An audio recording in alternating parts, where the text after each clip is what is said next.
ঢাকাই সিনেমার দর্শকদের হৃদয়ে জায়গা করে নিয়েছেন ভারতীয় অভিনেত্রী ইথিকা পাল। শাকিব খানের বিপরীতে অভিনয় করে সাড়া ফেলা এই অভিনেত্রী এবার জুটি বাঁধলেন চিত্রনায়ক নীরবের সঙ্গে।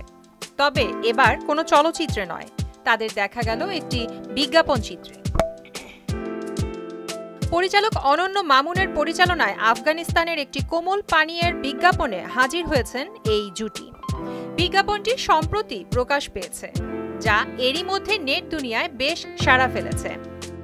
ওয়ালটন আবারও মিলিয়নিয়ার অফারে ওয়ালটন ফ্রিজ কিনে আপনিও হয়ে যেতে পারেন মিলিয়নিয়ার। বিজ্ঞাপনের গল্পে দেখা যায়, দুবাইয়ের রোদজ্বলা মরুভূমিতে গাড়ি নষ্ট হয়ে দাঁড়িয়ে পড়েছেন ক্লান্ত ও বিরক্ত ইথিকা। এমন সময় পাশ দিয়ে জেমস বন্ড স্টাইলে হেঁটে যান নীরব। এক পলকেই চোখে পড়ে যান ইথিকা, আর দ্বিতীয়বার চিন্তা না করেই কোমল পানীয় ছুঁড়ে দেন তার দিকে।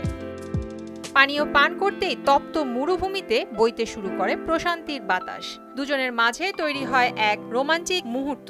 এই অভিজ্ঞতা নিয়ে নীরব বলেন, এটি আফগানিস্তানের একটি কোমল পানীয়ের বিজ্ঞাপন চিত্র। যদিও বিজ্ঞাপন, তবে একেবারে সিনেম্যাটিক আবহে তৈরি করা হয়েছে। মরুভূমিতে ইথিকার সঙ্গে কাজ করাটা দারুণ উপভোগ করেছি। বিজ্ঞাপনটির সুর ও সঙ্গীতায়োজন করেছেন আলভি, কণ্ঠ দিয়েছেন আলভি নিজেই।